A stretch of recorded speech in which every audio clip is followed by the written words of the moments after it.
I knew it was coming. And What do you mean you knew it was coming? if you're in a hot drop zone and the rest of that, I did things a little bit different than some of the people did.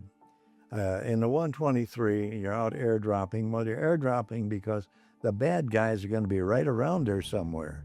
Welcome to the Coffee in a Hangar podcast. My guest today is Neil Hansen, author of the book Flight, an Air America pilot story of adventure, descent, and redemption. All that does is give the guys around there plenty of time to shoot at you. The loadmaster will be kneeling on the ground with a big Bowie knife, sharp as hell, and then cut that strap when you call drop. You went from making $10 an hour flying in a war zone to $125,000 for a flight? Yeah. Did you get $125,000 30 times?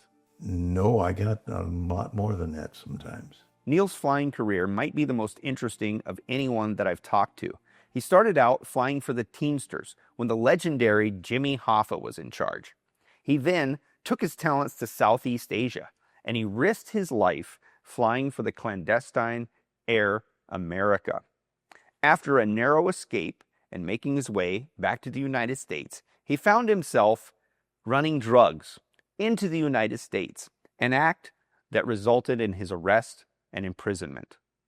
I'm very happy to be sharing this conversation that I had with him with you. Enjoy. So excited to be here. Oh, good. Good. This is the furthest I've come to do a podcast. Oh, really? Yeah. Oh, well, up until now, I mean, Okay. how far is it? It's like 4,000 miles. I think. Yeah, just about. Yeah. It's a long haul. Yeah. It really is. Alaska, the old Alcan, which was dirt road, Oh, yeah. it was a nightmare, and I drove that. When I left Alaska, I bought a Ford Falcon, $500, and drove down the Alaskan highway.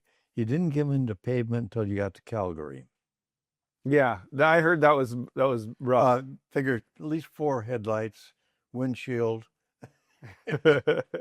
So, and you did that after you were doing the Air America thing, and then you flew for that other outfit. Yes, several of them are there in Cambodia.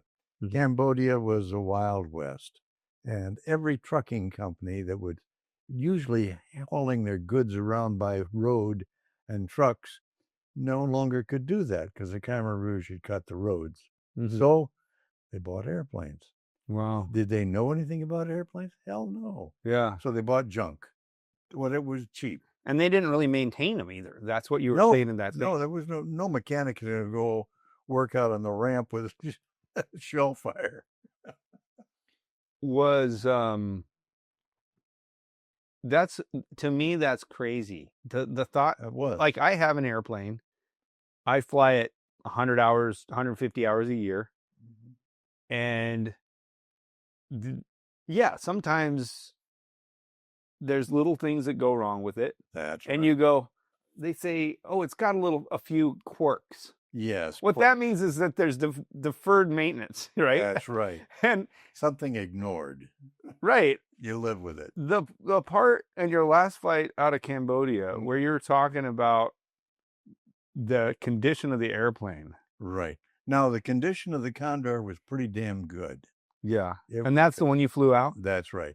The C-46 I was flying before that, it had a propeller blade that was loose in the hub, mm-hmm. and it got parked. It was the old Curtiss Electric propeller blade, 15-foot diameter steel, and 4-bladed, and one of the blades was loose in the hub, which meant it was going to leave and probably take the engine with it and or wing. So I had parked that right there. That was the end of that bird. Were you like, I think that's very telling that you were willing to do that job, isn't it? Kind of, or it is, but prior to that, I'd been down in New Zealand flying tourists and charters and things like that, forest patrol, and the urge for the adrenaline rush was in my blood, and I was ready to go back to that environment. And when I got a call from a friend of mine to come up to Singapore and take a Convair 440 from there into Phnom Penh, this was great. He's an old friend of mine. And we got up to Selatar, the old RAF base there, and picked up a Condor 440 and flew it into Phnom Penh, into the depths of despair at that time for the country. It was a good airplane, but the first trip I took with that thing over to Battambang by the Thai border, lost an engine on the way out. So put it back in there and parked it. Now, when the engine's going to be changed, who knows? Who's going to find a mechanic brave enough to come out there and try to change that engine? But, and why do you say brave enough? Because it was still in enemy territory. The airplane itself was in enemy territory. Well, it could be. It was prone to night attacks and shelling and all the rest of that. They did have a Cambodian army detachment there, and they had machine gun nests around the field and also some artillery they were keeping the Khmer Rouge at bay with. That was soon to go away later on. And caught a ride back to Phnom Penh in an old DC-3, which was fun. And who was running that? I was one of the trucking companies. Okay. They just had a DC-3. That's right. Okay. And got a crew foolish enough to stay there and fly it. And got back to Phnom Penh, and so now I'm out of a ride. So this thing's parked over there. And everybody wore the same uniform. You came to work in the same color slacks and shirt and everything else. The only thing that delineated you from all the other people was the number of bars you had on your shoulder. And I had 4. Now, they didn't check to see if you're qualified in any airplane. So you came out to the airport, and if one of the trucking companies had an airplane ready to go, you flew it, whether you'd ever been in one before or not. This C-46 came available the next day, and it was a company, Samaki Peonage. It was just worked together airline, but it was a trucking company. Okay. And got out there, and it floated with people, pigs, whatever else they got on board, and I was taken down to the coast. And this is not the company that you're employed under, that you're getting on. They pay you that day. So they're just like, oh yeah, your guy, you got 4 bars, go ahead and get on there. That's right. Got it. And you got paid in Cambodian reals, which originally it was around kind of 1,500 reals per dollar. Got it. Which you couldn't carry enough money in your pocket to buy a cup of coffee. Which was weird. But got in that thing, and on the takeoff roll, it shook like hell. And I figured maybe it's got a tire out of balance. And got off the ground and reduced the power to climb Mito, and smoothed right out. And went down to Kampong Sam and offloaded it there. And then started flying out of this coastal town, which was getting rice shipped in by boat. And we'd load up a load of rice and take it to various spots. But every takeoff, it shook like hell. And last trip I flew with in that thing, it was letting down to a site just to the northwest of Phnom Penh. And when I was letting down, I had a Chinese co-pilot, and there was a loud bang in the back. And I knew what that sound was. The co-pilot said, "Oh, cargo, fall over." No, we got hit by a round. And because it was ringed by the enemy.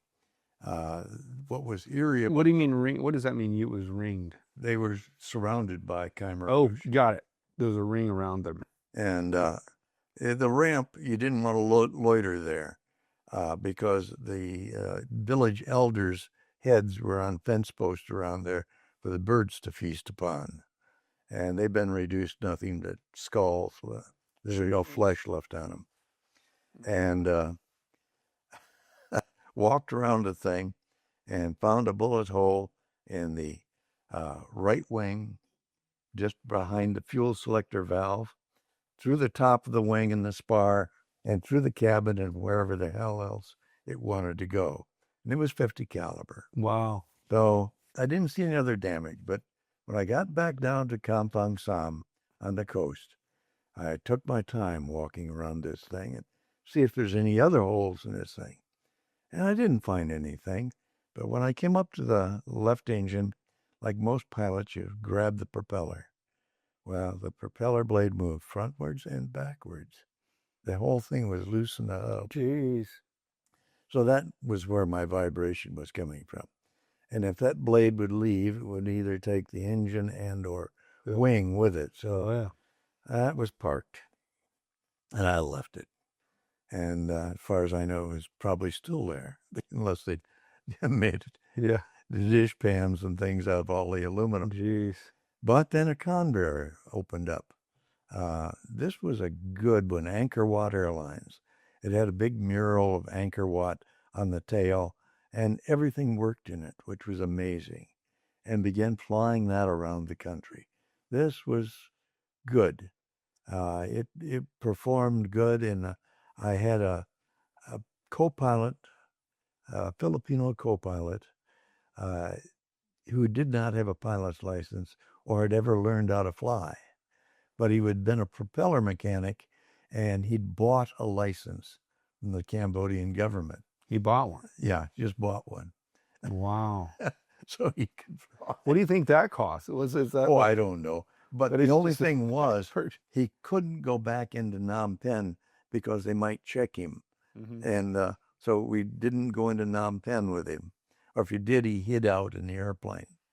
And there was a steward on board, Cambodian, and a stewardess. She was 14. That was his girlfriend. It was the co-pilot or the loadmaster. The loadmaster. Okay. Loadmaster. And he was a thief. When you loaded up cargo and things, you could load it to maximum, but then you continue to load some more stuff on, and you got a little money on the side. Well, he was in control of that, and I knew he was ripping me off, but you'd end up with a bundle of reals, and now it was up to around 2,500 reals per dollar. And the biggest note was 100 real note. But it was a pretty note. It was green and had hundreds in each of the four countries. But then it had all this Sanskrit writing on it, which if you folded it up right and just showed the hundreds, it looked like a $100 bill. Got it.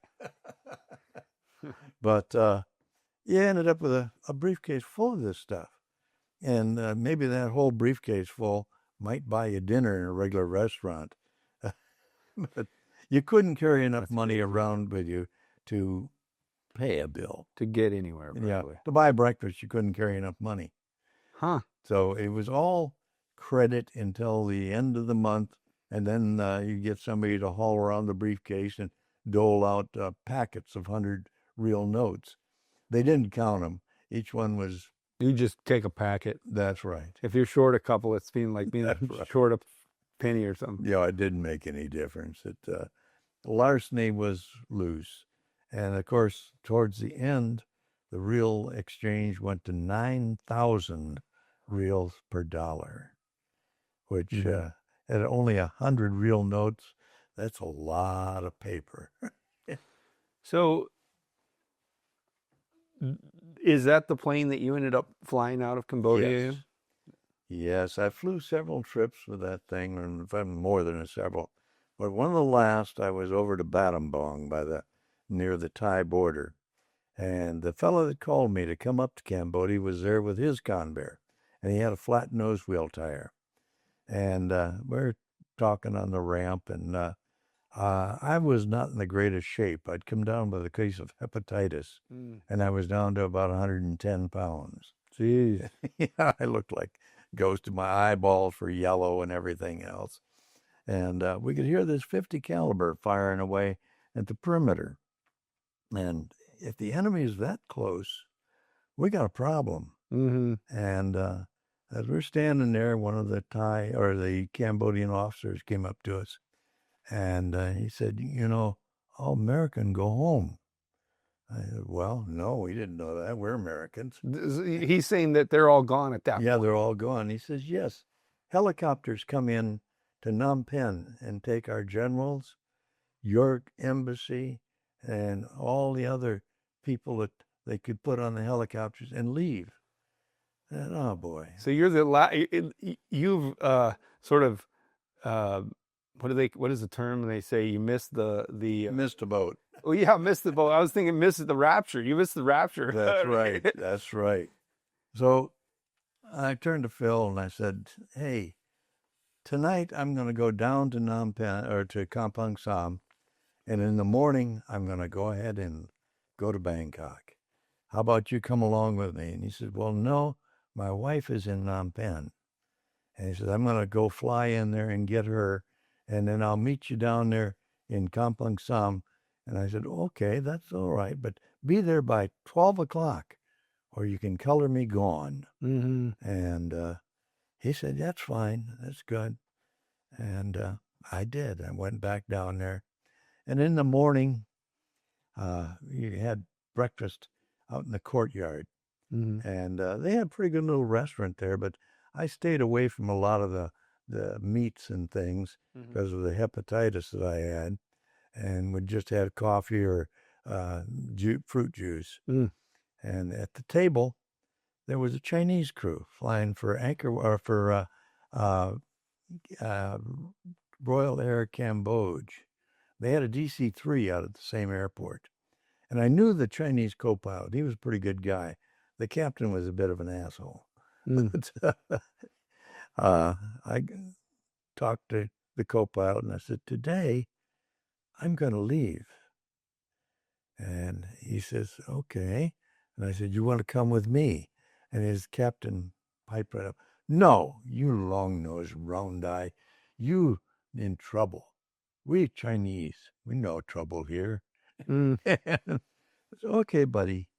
And they left to go out to the airport. And I stayed and finished fruit juice and went back into my room there at the motel, took a shower. And by that time, the crew bus came for us and loaded on that thing, and the Filipino co-pilot, and out to the airport. Mm-hmm. Well, the station manager there, Cambodian, had already loaded the airplane with rice and people. And that's problematic, huh? Yeah, I didn't want to do that. Yeah. So I taxied it out and switched the mags on and off and backfired it, and came back in and said, "Going to have to test fly this, offload the cargo and people," which they did. And fooled around with the cowling for a little bit, and the ramp started emptying out. Asian ramps normally have a lot of pedicabs and little coffee shops and stuff like that. Is that like a food truck type of thing? Yeah, food truck type of thing. Okay. And they started disappearing. Got it. And here at about 10 o'clock, the ramp is bare. And the military who controlled the refueling were packing up, which they normally didn't.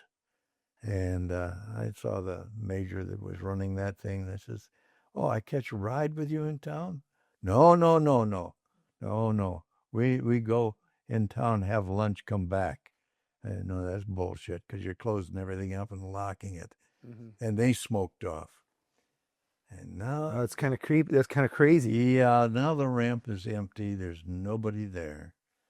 And I got my co-pilot aside, and the crew, the Cambodian loadmaster and his girlfriend, and told him, "Today we go to Bangkok." I says, "You go get your things, but be back here before 12 o'clock or you're going to be left." Mm-hmm. And they borrowed the station manager's Land Rover and went in town to get their things. And got the station manager aside, and he looked down at his feet, and I said, "Today we go. And you come too." And he said, "No, Captain. My family, Phnom Penh." Mm. Which you can't argue with that. But what does that mean? Will you explain that to me? His family was in Phnom Penh. He was not going to leave Cambodia without his family. Yeah. And of course, it's a long ways away. Mm-hmm. And You can't argue with that. The guy had tears in his eyes. Everything was leaving. His job, his airplane, his future, whatever's going to happen next. He had no idea. Yeah.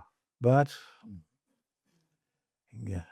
got to the airplane, and it's still not even 11 o'clock, and there's an airplane noise to the north.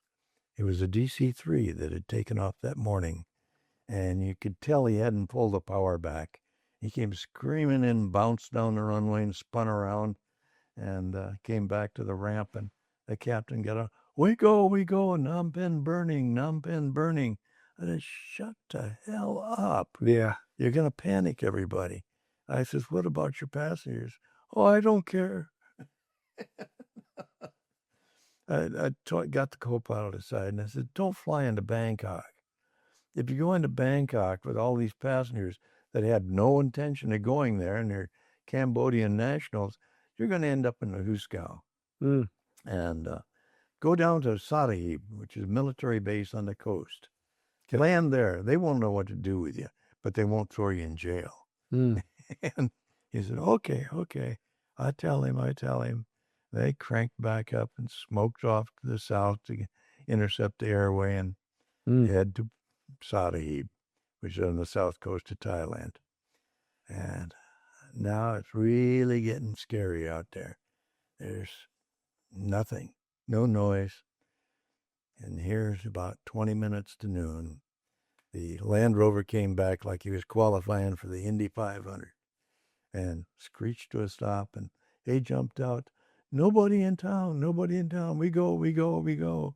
And they climbed in the airplane and turned to the station manager, and he shook his head. So he was not going to come. And climbed up the air stair door, and there's no airplane noise. My friend heading this way. And they closed the air stair door like an insect leg folding into the side of the fuselage. Got in the seat and clamped the seat belt as tight as I could get it, and the shoulder harness, as I was just skin and bones. And looked out to the left. And he was seen this in movies. He would stand there with a fire bottle, crank the left engine, crank the right engine, came to life. And as I was about to release the brakes, he always saluted. And I could see dusty tear tracks on his cheeks. I returned his salute and taxied out onto the runway. Still made a couple of calls on emergency frequency. Still no friend on the air. Poured the power to it. No sense running it up. I'm going to go. And came by the ramp doing about 90 knots, ready to rotate. And could see the station manager still standing over there with a fire bottle. And we left Cambodian soil for the last time. Headed south for the airway. I knew where that was, but I didn't have any center frequency. Didn't have any charts either. But I knew the route from flying it several times before with Air America. And called on emergency frequency, and Lufthansa 693 came back. And how can we help you? And I says, can you relay a flight plan to Thai Center? And I rattled that off, and I said, I need the center frequencies. And he was real quiet. And he said, Captain Hansen, Cambodia is no more. Cambodian airspace is closed. And I rogered that and thanked him for that relay and headed for Bangkok. Got the center frequency and called them, and they switched me over to the tower when I got closer. And I figured there's two runways at Don Mueang. One on the right, civilian. One on the left is military. They're going to have me land on the military side and impound me there. Mm-hmm. They didn't. They had me land right on the civilian side and park between a Convair 440 that had come out of Bangkok or out of Phnom Penh and Aussie C-130. Shut her down and waited for them to come out to escort us away. Mm-hmm. And they didn't. And it's hot there. And opened the air stair door. Still no excitement. And I said, okay, we're all in uniform. We got down out of that thing and closed up the air stair door, the little panel where you can do that. Mm-hmm. And said, we're going to go to the terminal. Nobody talk except me. Hey guys, we'll get right back to the podcast. But first, I want to talk to you about how you can support the podcast. Many of you have asked me recently, is there a way to donate to the podcast? I really appreciate that, but we don't have a way to donate. But if you go to coffeeandhanger.com and sign up for our email list, you'll be the first to know when we have merch that we're selling or if we ever do come up with a way to accept donations. The other thing is my company, Sport Aircraft Seats. So as many of you know, I've been making seat upholstery kits for airplanes for over 25 years. I've made thousands of seat upholstery kits. If you're thinking about doing your upholstery, you're an airplane owner, you're thinking about doing your upholstery at some point, but maybe it's not in the budget right now, you can still help us by going to sportaircraftseats.com and designing your seat kit. You can select the options and actually even see what they'll look like and see what the price would be. So that helps us even if you don't purchase seats because it drives traffic to our website, which legitimizes us with search engines like Google. If you do want to buy seats, there's a bunch of great benefits. The biggest benefit that my customers experience is comfort. Everyone wants to be comfortable on long flights, and that is the number one reason why people purchase our kits. The other thing is that we figured out a way to do it without incurring downtime. No one likes downtime. I don't want to stop flying. You don't want to stop flying. We have a way to do that without you having to down your plane to upholster your seats. Anyway, go to sportaircraftseats.com, check it out, and let's get back to the podcast. And I had my briefcase with me full of Cambodian reels. And so you had like a coffee worth of, or zero worth at this point. yeah, it's totally worthless. Mm-hmm. That same briefcase is in a display case in Oshkosh or in Sheboygan. Oh, really? Yeah. Are the Cambodian reels still there? Oh, the Cambodian reels are still there. Jeez. But, okay. Went into the terminal and the little guy at the health check desk looked up, saw we're in uniform, waved us through. Hey, this is neat. Now, the immigration desk, there was nobody there, but they were off to the side in an office there with a big window. One of them looked up and motioned me in. And I told the guys, you just stand here and wait. And I went in the door, and he said, manifest, please. Now, one thing I did have was an old Air America ID card, and I flashed that. And I said, I'm all out of the invoice, or the manifest. And he handed me a clipboard with all these manifests and carbon. Mm. I filled it out with phony names. And he stamped it, gave me a copy. Got right through the terminal to the taxi stand. Caught a taxi into Bangkok. That's it? He just... Yeah. That's... Okay, so... I faked my way through. This story is in your book, yeah, which is a great book. But, yeah, just because we haven't done it yet. There's the book. Great book. But the thing that is more amazing to me than anything is that you came up with names. Yeah. I would be just blank there, you know. Oh, no, you got to keep stroking. That's your only hope. Mm. And got out in the taxi stand and got a taxi and co-pilot and a steward and stewardess on board and myself. And I knew where I wanted to go, down near Patpong Road in Bangkok. And when we got close to that, within walking distance, I said, you can let me off here. Then please take these people where they want to go. And I had a 100-reel note all folded up, so it's only the 100s were showing. Mm. And you bring back me change right here? And he snapped it out of my hand and smoked off. He thought it was a $100 U.S. Yeah, bill, yeah, which would have been good value for him. But I went the other way and over to Patpong Road. Max's Bar was a normal watering hole for all the Air America crews back in that day. yeah. Okay. And walked into Max's. He knew me. And I did not have any American money whatsoever. I had Cambodian reals. But I knew Max had front me a beer. But when I walked in there, Prince Panya from the royal family in Laos was at the bar with his Filipino accountant. And he says, "Where you been?" I said, "Phnom Penh." He said, "Oh, very bad." And I said, "Yeah, but I've got a Convair 440 out there at the airport. I guess I own it." Because the owners are in Phnom Penh and are probably dead. And he says, "You want to work for me?" I said, "Sure." Jeez. But I says, "I don't have any money for landing fee or gas." And he had his Filipino accountant open his briefcase, give me $9,000 in U.S. $100 bills. That's crazy. Yeah, yeah.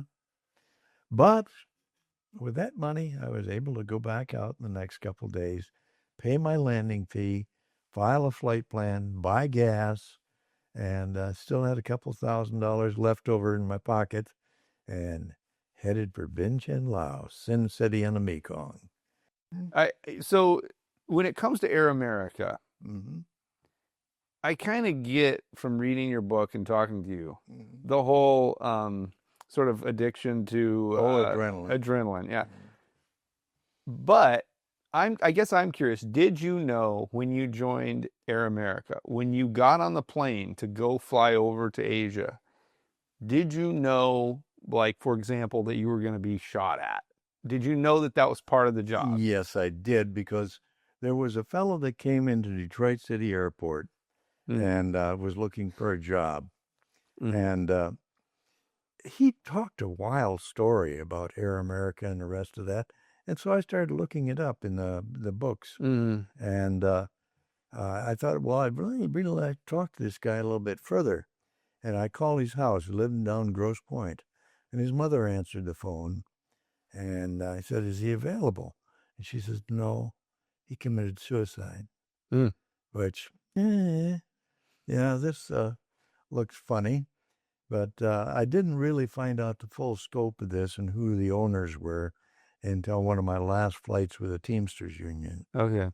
And one of the Teamster attorneys came up to the cockpit and asked, "I hear you're leaving us." And I says, "Yes." He says, "Where are you going to go?" I says, "Air America." He says, "Oh, yeah, that's a CIA."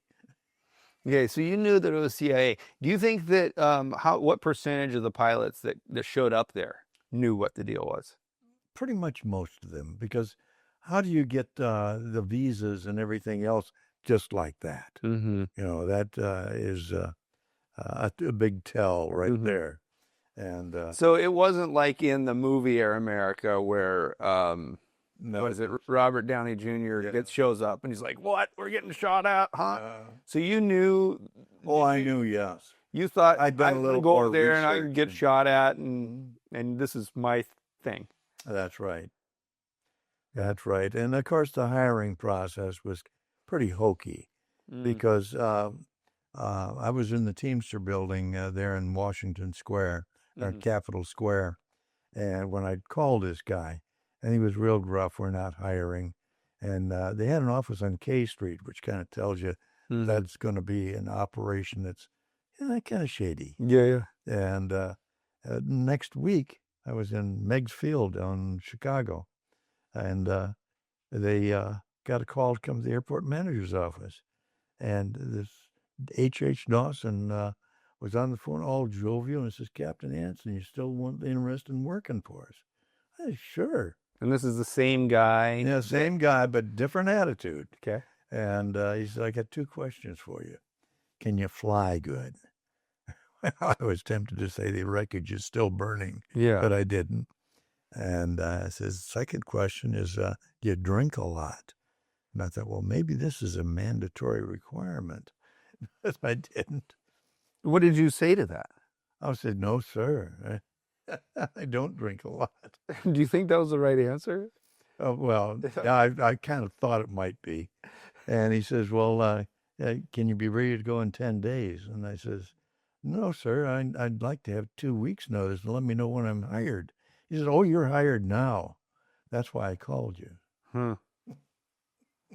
Do you It's think a crazy process? I mean, I'm assuming they do like background checks on you, or there was some process that he knew everything about you at that great probably. FBI check on me for flying for Jimmy Hoffa. Right, and Jimmy, I mean, isn't it possible that they just called Jimmy? I mean, No, you don't think he so? wouldn't have talked to him. Really? No, but I'd spent several months down there in Chattanooga when Jimmy was on trial for bribery, jury bribery, and he was a great guy to work for. And but I knew he was gonna go on a federal vacation, and the FBI was in front of my house in Detroit, and of course, eyeballing the hotel we were staying at and everything else. So they had a lot of data on me by that time. And Yeah. They were clowns back then. Who was clowns? The FBI. Okay. They all dressed the same. They wore trench coats. Oh, really? And they'd follow you, and you turn around, hey, are you FBI? And oh, no. And they're like Mormon missionaries. You can spot them. Yeah. The one in front of my house in Detroit is 20 below zero. And there's cars sitting out front there with the engine idling. And go out and knock on the window. You want to come in for coffee? Oh, no, I'm waiting for somebody. And he'd smoke off and another car'd come in. Really? And that's crazy. A couple of the phone bills, never did get a bill for the phone. Well, they've got it tapped, is what it is. And of course, we'd harass them too. Yeah. You go up to the airport and file a flight plan for some podunk little airport down in the boondocks where you hoped they didn't have a telephone. And you knew after you got off the ground, they're going to send an agent down there, and of course, the gun's going to have to sit out there in the cold waiting for the airplane to arrive. Right. And a lot of the times, we did not file a flight plan. We'd just scud run, as they called it, back in the day. And when you were flying for Jimmy Hoffa, you would scud run, really? Oh, yeah, with Twin Beach. Conrad 9800, actually. Okay. Which was a highly modified Twin Beach. But we'd do that and then deviate from the flight plan. This is back in the day where there was hardly any radar in America except in New York and those places. We didn't have a transponder in the airplane. So why was there secrecy about his whereabouts? Can you explain that to me? Because we didn't want to telegraph who we're contacting and the rest of that. There was awful lot of political people. Like what was, forgive me for, I'm not super, I think I saw a movie by Netflix about him. Oh yeah, that Robert De Niro Yeah. played in, and that was goofy. They did, because he disappeared, right? Yeah. And no one still knows what happened to him. Well, the thing that was done back in those days was you took a barrel, you put the body in a barrel and poured acid in it. And that dissolves everything. There's no evidence left. And you poured that in the Detroit River. And that's why Lake Erie is so polluted. Right. Yeah. There were so many theories on it, but yeah, you'd have to be insane. If somebody that well known and notable in the news, you don't want a body around. For God's sakes, that's the last thing you want. So what you're saying is that's probably something like that is probably what you're not going to have a body laying around that can be identified and traced back to you. Of course, DNA was not a big thing back then. It wasn't even invented, but you still don't want it. And why did whoever offed him hate him? Because he was going to be reinstated into the hierarchy of the Union. He was the most popular Union president at that time. The Union members had better benefits then than they do today. And he did things that were off the wall. He invested some of the Union pension fund into a Vegas casino and returned the money to the pension fund tenfold. Mm. It was, Really? yeah, well, he did a great job with that. But he was pro-union. He didn't even own a car. Really? Yeah. Oh, he got driven around, Of course, but yeah. he was very low key as far as the way he conducted his own personal business. Mm-hmm. So your opinion of him is that he was a really good guy. Yeah, very good guy. Unorthodox in his dealings, but he was more interested in the union membership and the benefits that they'd get. And he was unique in as far as a union boss, because you had the other unions, the United Mine Workers, the UAW, and all the rest of that. Now, if the company went out of business, their pension fund was smoked. Mm-hmm. With this, it was a common fund. Mm. You could work for 50 different trucking companies and still end up with a retirement. Mm. And very good health care and all the rest of that. Which, when Hudson went out of business and Nash and the rest of that stuff all disappeared. That was gone. Right. And the workers didn't get a penny.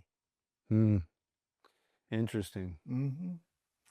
Yeah, it's so did you as the pilot, were you like exposed to dealings and stuff, or was it sort of like you're up there in the cockpit and there's a door and they're back there doing their thing? Oh, you saw this stuff, yeah. But you would see like who he was flying with and things like that. Yeah.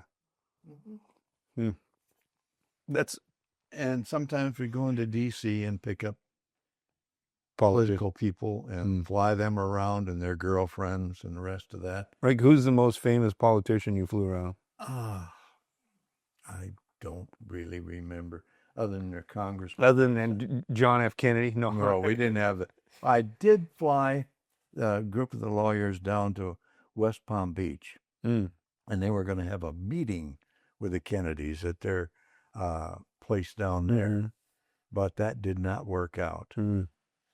And we'd also pick up muscle when they were organizing. Muscle, like bodyguards and stuff? People that are going to convince the people that they need a union. You're right. Okay. And that would be out of Baton Rouge. That's where most of them came from. Okay. And that's so it wasn't all good, because there's some of like, well, you know, if we're going to take care of you, but you have to be part of us. That's right. And if you're not part of us, yeah, we're going to do the opposite of taking care of you or whatever.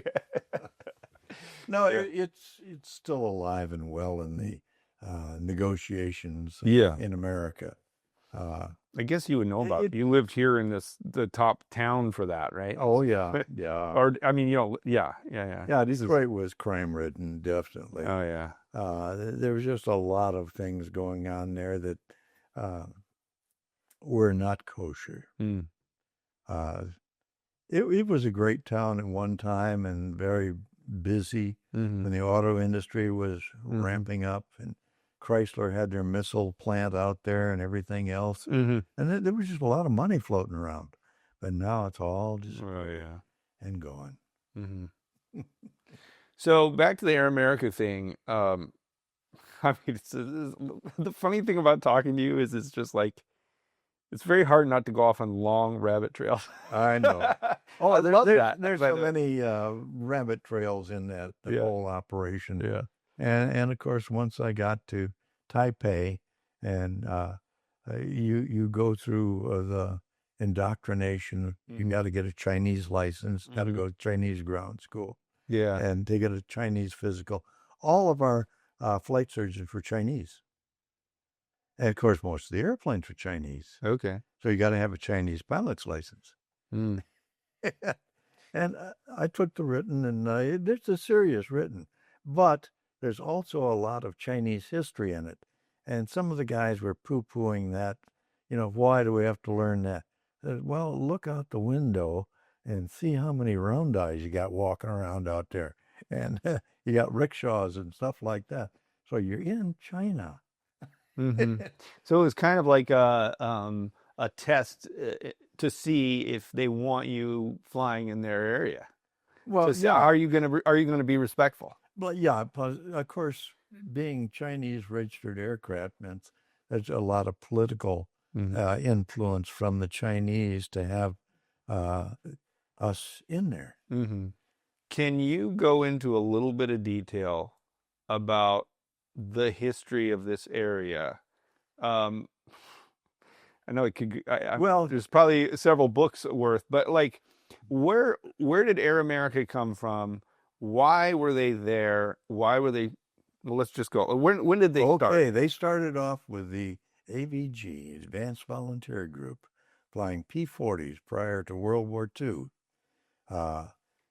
And what was the purpose of those operations? The purpose of that was our president at that time did not want to involve American military in the conflict that was happening between Japan and mainland China. Okay. So to help them out, they gave them 100 P-40s and allowed people from the military to leave the military and go there and work on a per kill basis. They got $600 for shooting down a Japanese airplane. Wow. So this is prior to World War II and That's way prior to American involvement in it. That's right. Got it. Now, when America got involved, they took them back into the military and took those pilots back. Yeah, but Claire Chenault. So would it have been like late 30s? When would that have been? Late 30s. Yeah, okay. But Claire Chenault was running this whole thing. Okay. And he had been a colonel in the U.S. Air Force at that time. But, of course, he was turned into a civilian doing that. And he also fell in love with a Chinese gal, and he married her. Now, when the World War was over, he didn't want to leave. Right. And there was a lot of... Like a lot of people who ended up over there. That's right. And there was a lot of surplus airplanes around.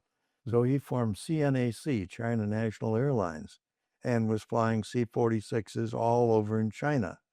And then slowly Mao Zedong began pushing back and pushing back. And they got a ship to take all their mechanics and tools from mainland China over to Taiwan. Or Formosa at the time. To get out of China. That's right. Got it. And, of course, Chiang Kai-shek came with him.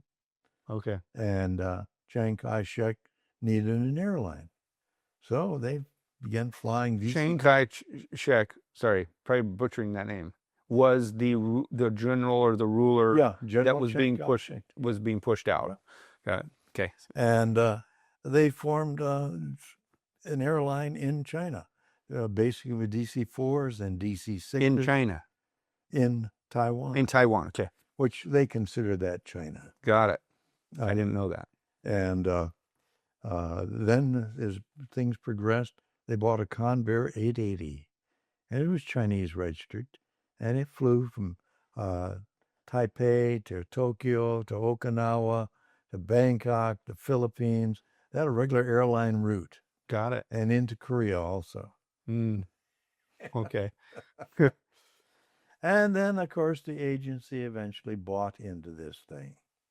And so this thing existed, and the CIA was like, that's a nice airline you have there. Well, they wanted a presence in the Far East. They could see issues building between the Communist Chinese and the North Vietnamese and all the rest of this red tide flowing. And they wanted to have somebody there to oppose this. And they thought that this would be their big chance at doing that. And so they funded a lot of this stuff back then. They didn't become totally involved as they wanted it out. But when the DC-3 was snotty and them got shot down in the 40s, that was an agency operation. Oh, okay. And the two guys that survived, Fechtel and Downey, they were agents. And actually, where did they tell me a little bit about that story? Where did they get shot down at? In China. Okay. And the crew got killed in the DC-3, but the two agents survived. And they were CIA? Yes. Got it. And they spent 20 years in a Chinese prison before Nixon went to China and admitted they were Americans, they simply let them go. But of course, they had back pay from that whole time. Did they really? And did they get it? Yes, they did. Jeez. Yeah. And they hadn't spent any of it on expenses, so That's right. Yeah. It's really a convoluted thing. Do you know what they were doing when they? What was their mission? Do you know To infiltrate information and be a spy, basically. were they gonna, were they going to drop them off somewhere or just something? Or like, I mean, they're flying a back foot. Yeah, they thought they could pick them up again. That was back when they had B-17s with the feelers up in the front of the nose, and they could catch a cable and snatch people off the ground. No, Skyhook. Yeah, I've never heard of that. Oh yeah. Are you're not joking me? No. Wow. How would the cable get up in the air? They'd catch it with these feelers up front of the nose. Yeah, but how do you shoot? You shoot it up in the air or something? There'd be a balloon up there. Oh, got it. They'd catch this cable with those. So you send the balloon up and you sit there and strap in and go. That's right. And initially it takes you straight up for about 50 to 75 feet. And then, of course, you're trailing behind the airplane, and they'll winch that cable in. And I got to look that up. Yeah, it's the Skyhook. Did you ever do that? No, never. That was like the. Yeah. So what you're saying is Air America essentially was around before. That's right. Before Vietnam, for sure. That's right. Okay, so explain to me how you guys. I feel like this is probably a really obvious answer, or it shows my ignorance. I don't really care. But if a lot of the people you worked with were Chinese, that's right. You took the Chinese thing, but when you say Chinese, you don't mean Mao's thing. No, this is nationalist. Okay, all right. So these were in what region was controlled by them at that point in time? Taiwan, basically. Okay. Matzo and Quemoy, which were islands right on the coast. Okay. That could be shelled from the coast with artillery. Got it. And they had PBYs. They'd fly over there with resupplies and stuff like that.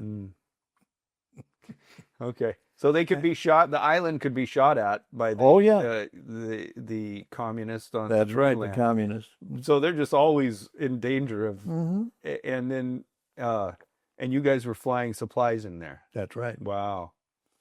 And we also had a Iran base there in Taiwan. What is an Iran base? Inspect and repair as necessary for the U.S. Air Force. Okay. 9,000 employees. Wow. Yep. And most of them had A&P licenses. Wow. But they did amazing things. They did most of the maintenance on the Air America aircraft, and they also would repair them. The one they got kind of in trouble with, but they escaped the court actions on, were the heliocouriers.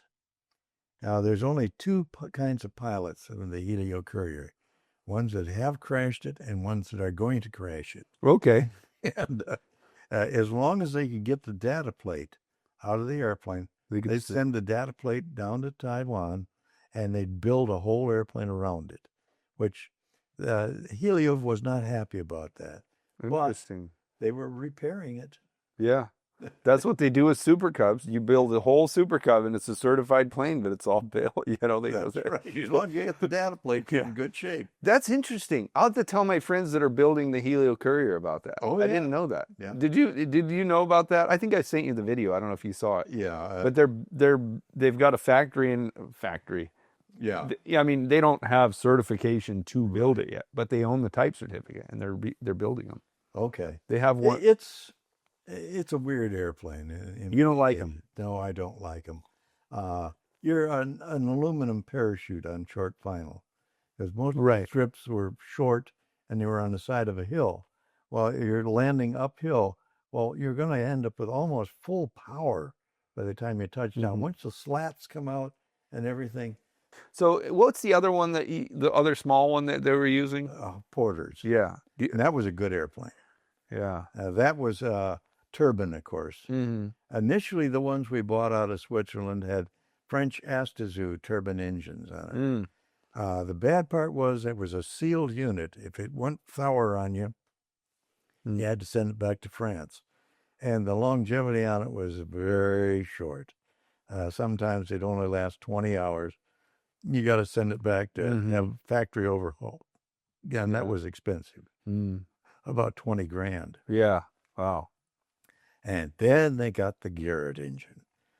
Continental had the PT6 in it. We had the Garrett, and I like the Garrett because when you come through the gate in reverse, you got 100%, and you got a whoa. Oh, yeah. That is very spectacular. Did you have a lot of time flying those? Or No, it doesn't sound like no. you were kind of in the bigger stuff, right? I was in the bigger stuff. But I have flown the thing, and I like the Porter. It's really good. And you had a Bombay in it, too. You could load rice on that door and drop rice. And then normally they would have a guy to move the rice onto the door, and you could come around and drop and drop and drop. One bag or two bags at a time. And be very, very accurate. But we had one guy, he was engaged to a beautiful gal in Vientiane, Laos. And her brother was a loadmaster. And they went up country to drop rice to this site. And the gal's brother went to sleep on top of the load. And he came out through a little hole in the cloud and dropped the rice, waiting for him to load some more onto it. He's not there. Jeez. They dropped him with the rice. Really? Yeah. Wow. Jeez, man. Yeah. So you said you were, what did you call you were like a chief pilot for the I had Vietnam several programs. operation. I had the Twin Beach program. I had the Dornier program. I had the C-46 program. And occasionally they'd, if somebody wanted a few days off, I'd take over the Goonie Bird program, the C-47. So you were managing a lot of guys. Oh, yeah. So you had the whole coloring thing. Oh, yes. So your reasoning behind some of those quirky things that you did, by the way, that's in the movie Air America. Yeah. Did they steal that from you? Or Yeah. yeah. They Okay. used that. So I've talked to John Askow, the producer and screenwriter. got it. And he used that, and he used some other things there, too. But, yeah, it was a way of checking out the new hires' ability to deal with the unusual. And that's what you're going to have to deal with over there. There's not going to be a normal Cleveland to Detroit run or like a regular airline. You're going to run into some strange stuff. And you better be ready for that and be able to adapt. And if they couldn't handle my pranks, they weren't going to last. They'd better go home. Can you give me some examples of like instance where you saw someone and you're like, oh, that's not going to work because the way they handled your pranks? Oh, yeah, yeah. And, of course, I had the ability to recommend they get terminated. Yeah. My washout rate was horrendous in the Chicago and Saigon. Like what was it? If they couldn't handle the stuff I did to them, pulling an engine on takeoff and stuff like that, hey, you better go home. Because that happens in real life. Yeah. And you're going to be landing into strips where you do not have minimum control speed as the airplane lifts off. And the first thing is you want to get your hand broke was try to reduce the power the minute it comes off the ground. Don't do that. Is that a normal thing for like airline flying? Is you break ground and bring it back to the... Well, plus you're working in a normal size strip. Twin Beach and 1,800 feet of runway, normally that doesn't work. As far as speed to minimum controls, or you have speed if in case you lose an engine. Well, all engine failures occur at power change. All of them? Yes, 99% of them happen at power change. So that if you get off the ground right away and airplane, even here with long runways, don't touch that damn throttle until you got a good idea of where you can put it. Yeah, keep climbing it. The damn engines, where they get certified, they run 24 hours a day at max power. Yeah, So they like to be run. Wasting a little bit of gasoline, hey, no problem. It's better than losing your life or bending the airplane. It just reminds me so much of the type of stuff that we do in Alaska. That's right. I mean, I have a 1,100-pound airplane, and I was explaining to my father-in-law, who he lives here, and we were talking. He's like, "Where are you going? What are you doing?" And I was explaining to him about this. I think it's called balanced runways, right? Yeah. The concept of like knowing when your abort point is where you can still stop. And I'm like, well, when you're flying the C-46 out of some of those places, where could you abort the takeoff? We operate into the 3,000-foot strips, which is way short of what you're supposed to do. It takes pretty much 5,000-foot runway to get it up to V1, lift off, and then accelerate to V2, and be able to lose an engine and still feather that thing and get around the field on one. Yeah. No, you're not going to do it on some of our strips. Yeah, and so you're breaking the rules essentially. Oh yeah. But yeah, that's like what we do. If you're going hunting or something with a Twin Beach and 1,800 feet. No, you're not going to be at B2 and that thing, a single engine speed. No, it's not going to happen. Of course, density altitude. Was that an issue over there? Yeah. It was like 100 degrees or something? Yeah, and then, of course, the temperature. You're going to be hotter than hell. It's so crazy. Which was good. And DC-3, 1,800 feet. Yeah. Now, you're not B1 or B2. You're just getting it off the ground. Yeah. Yeah, and you're dragging your feet, or dragging dragging it through the trees if you have to. You ever do that? Yeah, oh, yeah. Yeah, that happened. C-123, before we got the jets, boy, that thing, you got a good look at the end of the runway trees. But put the jets on it, and great. You came off the ground in less than 2,000 feet, 90 knots, and you got a good rate of climb with the jets bellowing away at 100%. But VMC was 138 knots. So you got a big gray area there.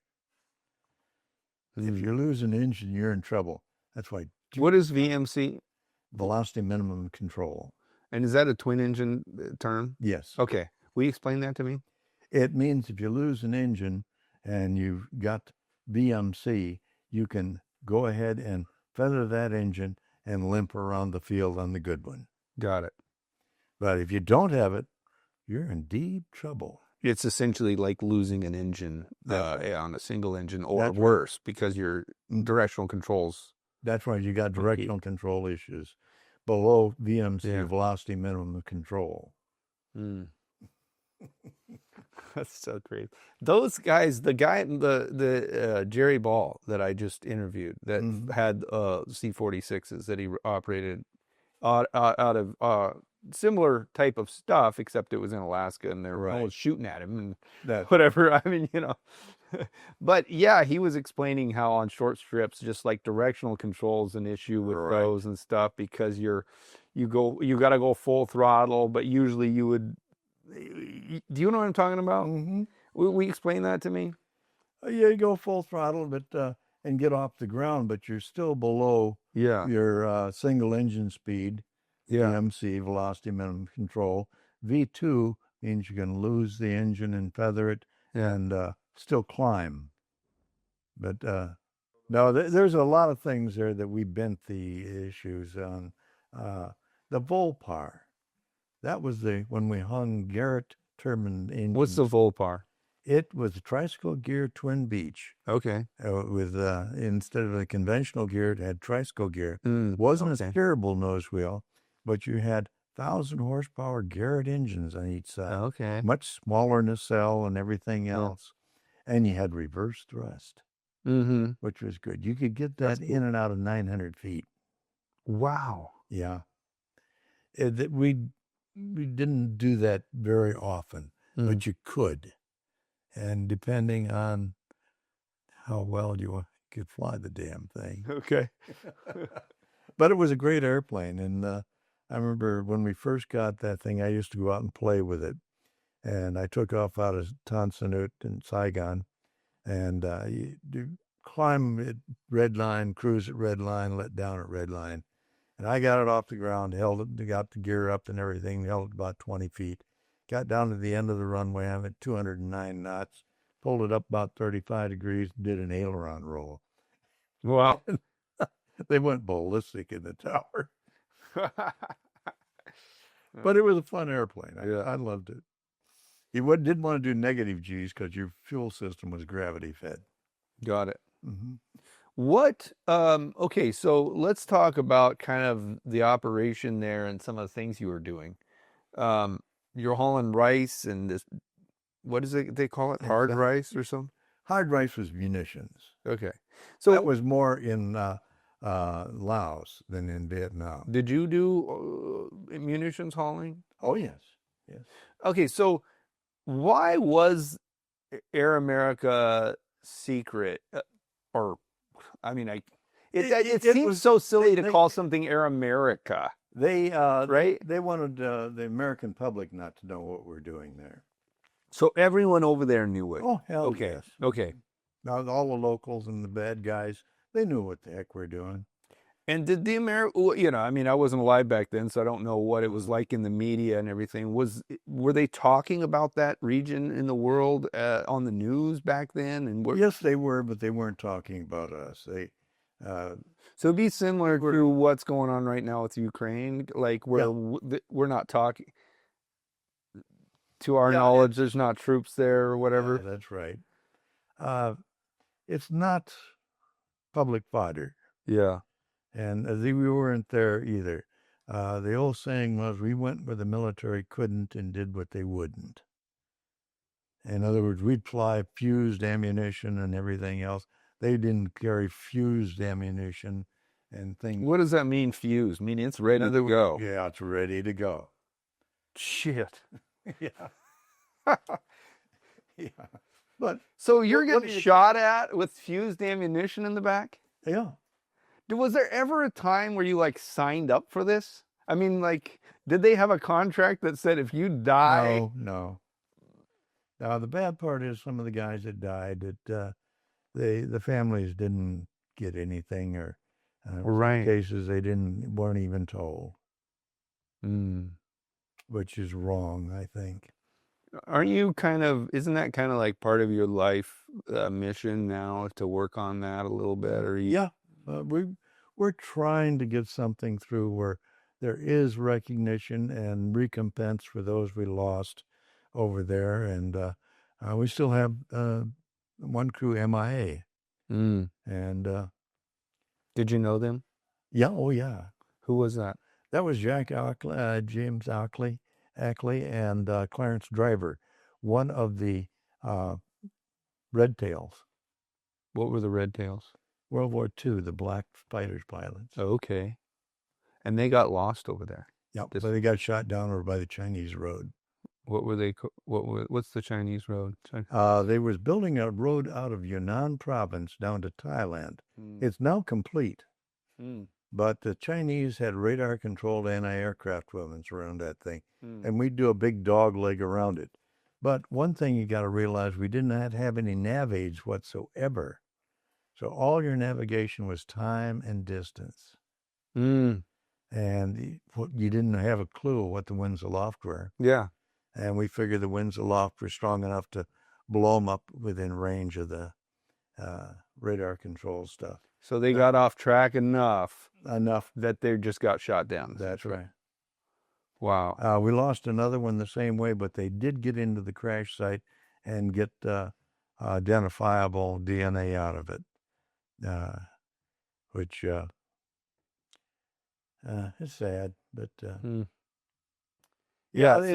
Vietnam, there was a lot of drama eventually, and lost some people there. That was really sad. I had a very good friend, Bill Pruner, who used to fly for Cummings Diesel, and I'd met him in America. And when he came over to Vietnam, I knew I had a good pilot in my pocket. So I checked him out in the Twin Beach in record time. But the DC-3 program, C-47 program, was getting more time, therefore more money, and let him go over to that program. And occasionally I'd go out and fly with him, play with a different airplane for a while. And one day he was scheduled to go out to Vietnam, which was on the coast of the Delta area, with a load of rice. And I was going to go fly with him and play with the thing on the way back. But something came up in the operations that required me to stay there and change crews around and everything else. And I was at my desk on the second floor of the building there when Casey Chow, the Chinese radio operator, came in and told me Captain Pruner's down. Man. Which that's not a good thing. But went into the radio room, and we had one of the twin beaches in the area there that was relaying for him. And they'd taken a round through the cockpit. It hit him in the left leg and in the right arm. Bleeding was under control, and the left engine was shot out, but the Chinese co-pilot put it into a rice paddy down near Canto in the Delta area. And they were on the ground, and he was talking, which is a good sign, and got the bleeding under control. And we had a chopper about 15, 20 minutes away, and sent him over there to get them out of the rice paddy. But as the chopper pulled up to the airplane, the Viet Cong were in the airplane, and they shot at the chopper, and the chopper co-pilot took a round to his right arm, and they left and went over to Canto, short ways away, for medical attention for him. Well, this threw another monkey wrench into the thing, and we called for some gunships to come in to sanitize the area, and they went in and shot up the area and chased the Viet Cong away. And they said there was one guy in an Air America uniform with a Viet Cong going down the dike of a rice paddy. And oh, shit, got to be dealing with a POW now. But the chopper went in and got two bodies out of it. They said there were Asian bodies out of the cabin. But in death, your complexion changes.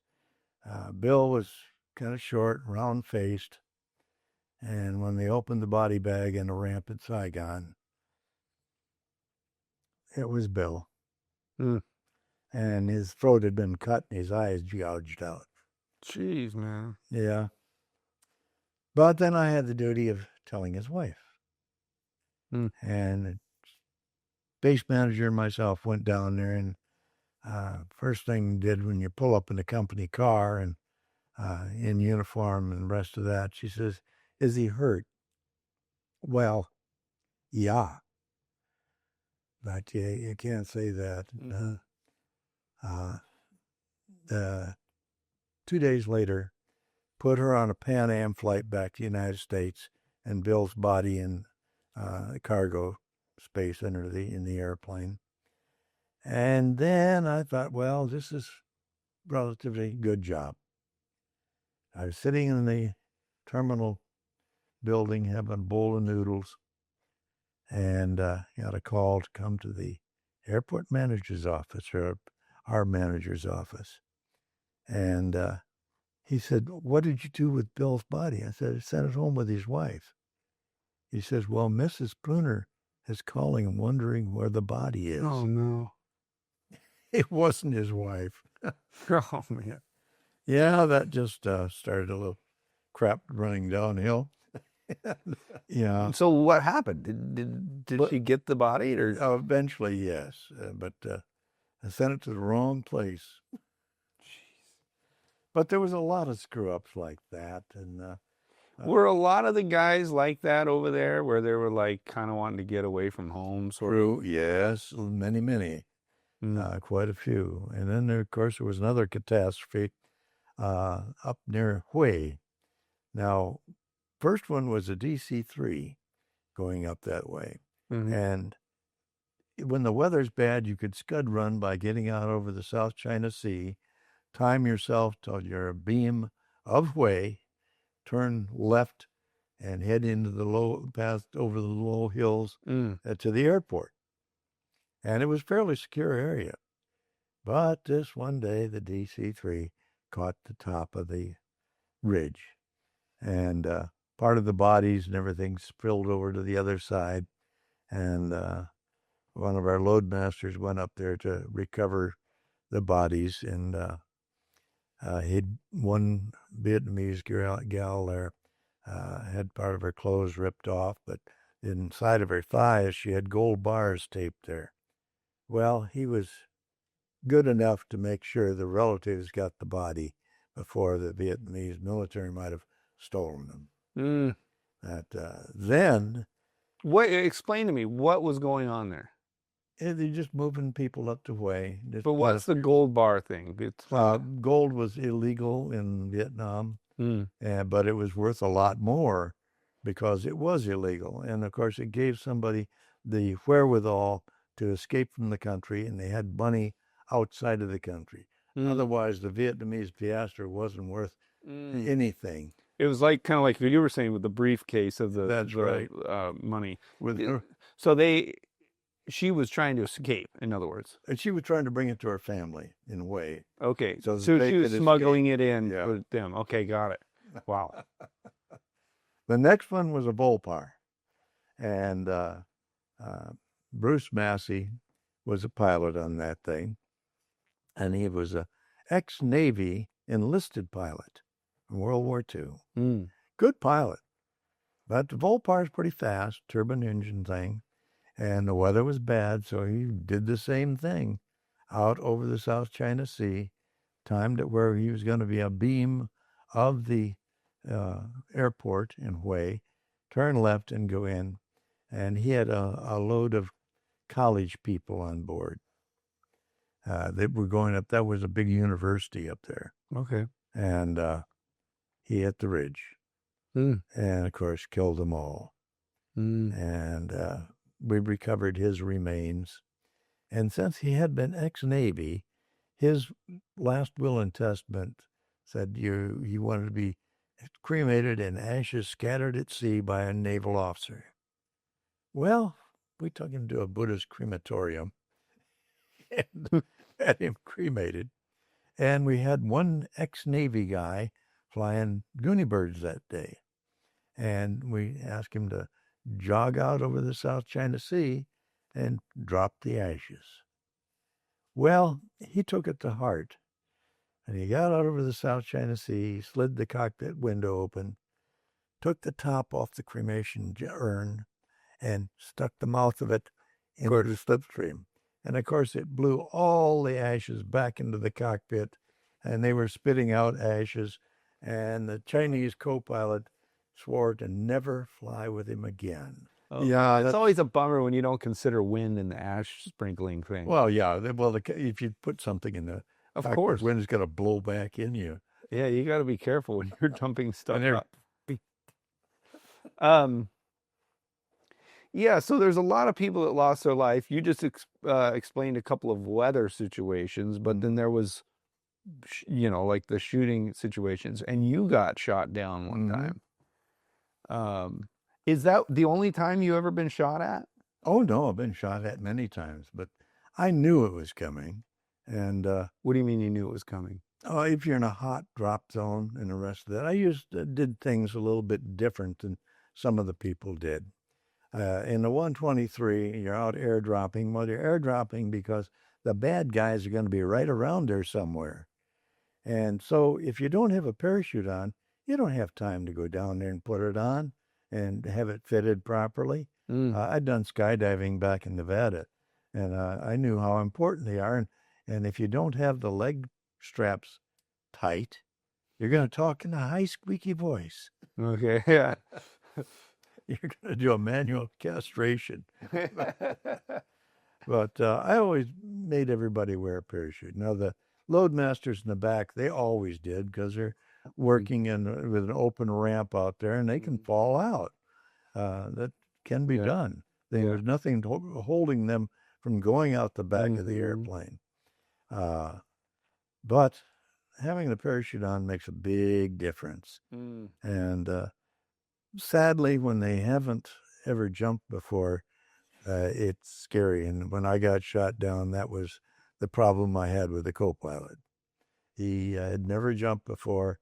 He was scared to death when I got hit and I lost the ailerons and I tried to roll into the jungle to the left. Well, pulled the power completely off the right side and buried my right foot in the rudder, and it slowly came back, and I was down to about 90 knots, shaking like hell, and started making ground and getting the hell out of there. Yeah. Tried to pick up some speed, but over 120 knots, it was just shaking so bad. So what had happened? What did they hit? Do you know? They severed the cables for the ailerons, and they also punched some holes in the right nacelle tank. Now, the right nacelle tank, at that time, they'd been foamed, so it didn't catch fire and blow the wing off. But I was trailing fuel, and one of the choppers in the area said, "You're trailing fluids." And yeah, it was going down rapidly, 700-gallon tank, and it was rapidly going down. Now, there was an old Japanese airstrip there in the Plateau de Bolivans that looked like a good place I'm going to put in the dirt. I could put it in the old overgrown runway. But the control problems, I didn't know about that. So I kept climbing over that way, and I told the choppers, hey, it looks like we might have to go for a walk. And they rogered that, and several of them hung in the area. And these are Air America H-34s. Got it. And got over the strip and saw that it was going to be okay. And told the co-pilot to go in the back with the load masters, and when I ring the bell, you guys go.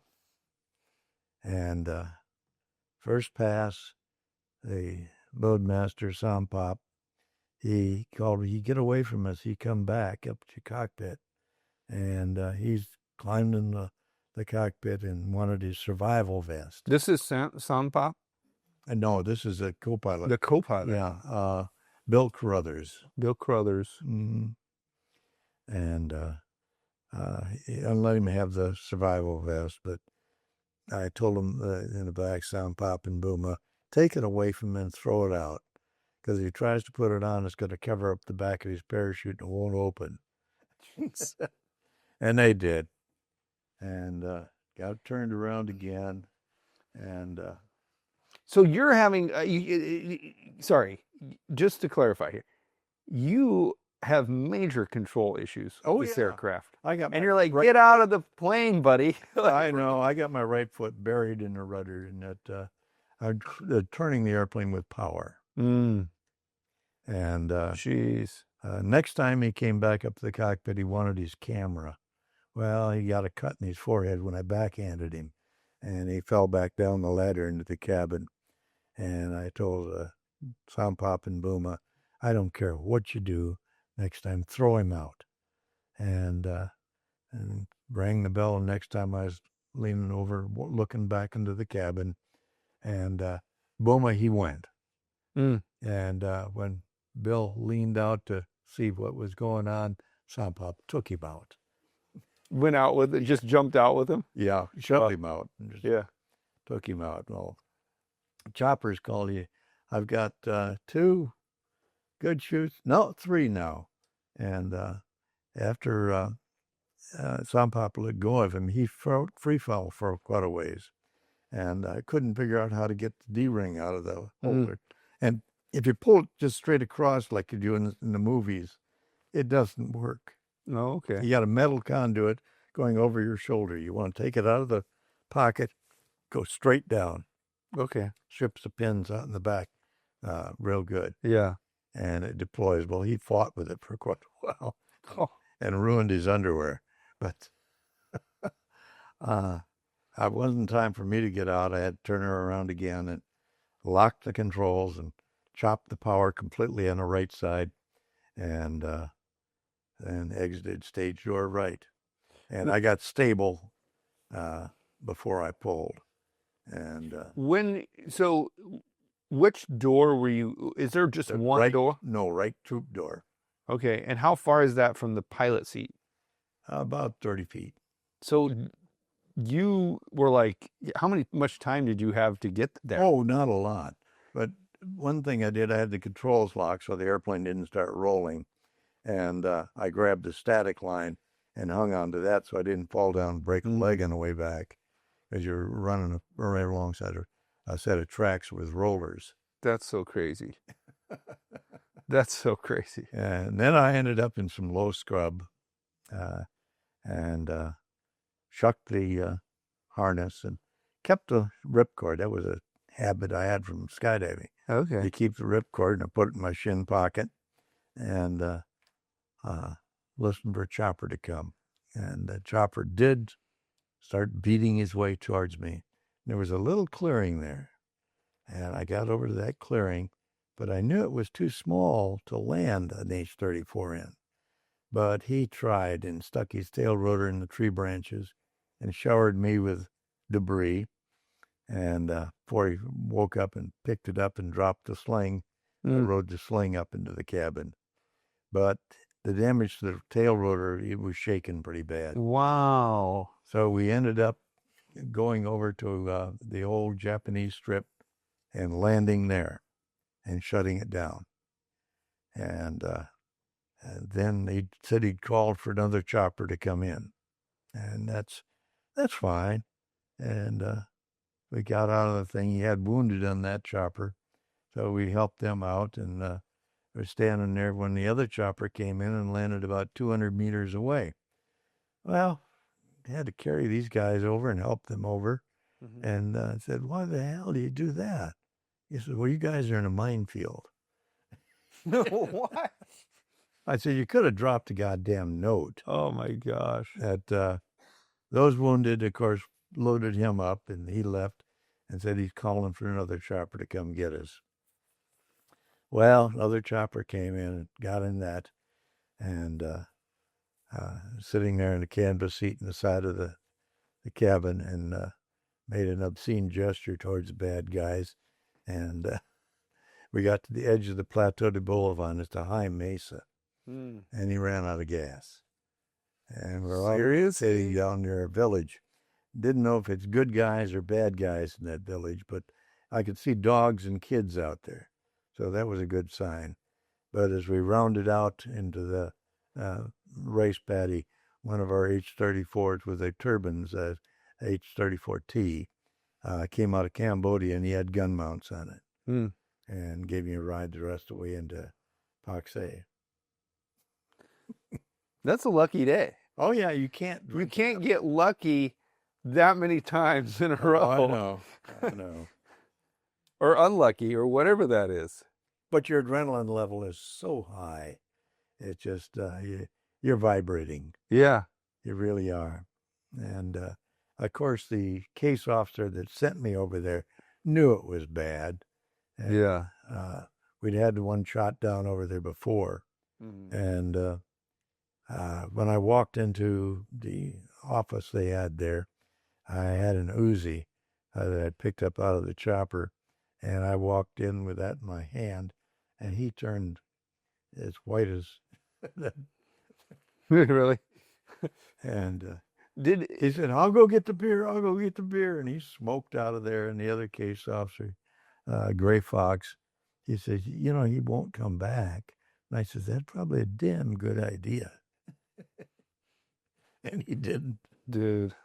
Was that the craziest sort of experience you had while you were there? Is that the most memorable?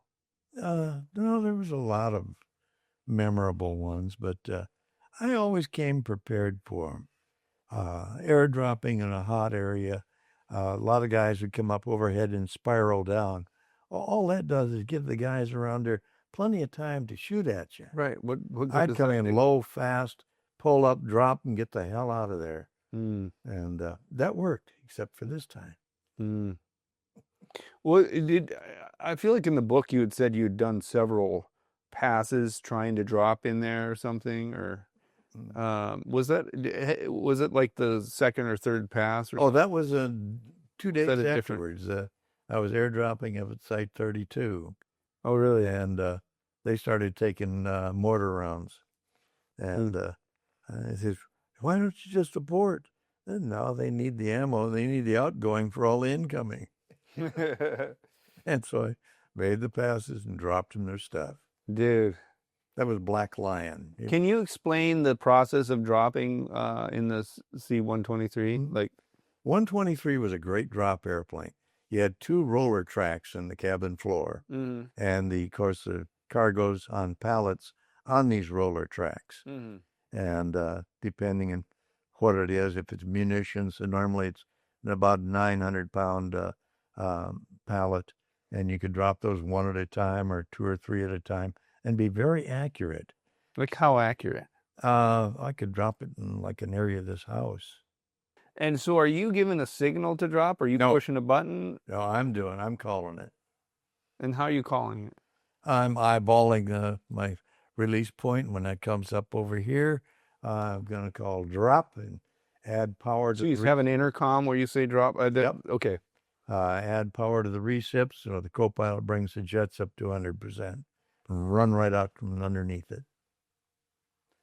Okay, so they had it tied in the back or something. Yeah, they release it, and cut. you are making it go. They would cut a strap behind them. The load master would be kneeling on the ground with a big Bowie knife, sharp as hell, and they cut that strap when you call drop, and out it goes. That's amazing. And so you're aiding it going back by speeding up, accelerating, and I got climbing. my nose up too. And then what happens once the weight? Well, what happens while it's rolling backward and when it releases to the flight characteristics of the plane? Oh yeah, your center of gravity. If you're dropping a whole load in one pass, you'll end up with a yoke damn near to the instrument panel. And then are you like trimming like hell to get it? No trimming at all. And then what you don't want to pitch over and make the guys weightless in the back and float them out. Gosh. So you've got to, when it leaves the ramp, you just come off the forward pressure and keep climbing. Okay, so every single time you did that, you got an adrenaline rush. Yeah, it's great. I mean, fun. you would have done that till you were 70. If you That's right. Your reaction time slows. I know. Right, but my reaction time is not what it should be for that kind of an operation. Right. But you're older than 70 now. You probably could have done it till 70. Yeah. Oh, yeah. That's incredible, man. What an incredible deal. Wow. How many drops do you think you were there for 14 years? I dropped over 2 million pounds. How long were you there? I was in Laos from 70 until, well, actually the latter part of 69 till 73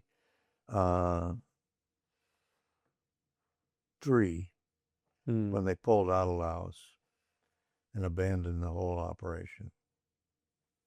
And then you went back. So that's, but you went over there in 64, right? That's right. So you were there for 9 years doing that. Mm-hmm. And then you did the thing in Cambodia. Right.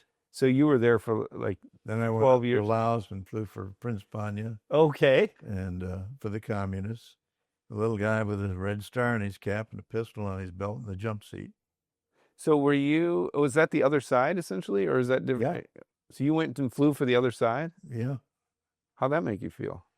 It was good. They treated us better than I would thought they would. Of course they would. Yeah, because they're getting food. Every time I'd land up in the plane to jars, and they'd offload the stuff, they'd let me go over to a tent to the other side of it, and serve me tea and rice cakes. And every time I'd go back to the airplane, they'd give me a bottle of Mekong whiskey, which is good for peeling paint.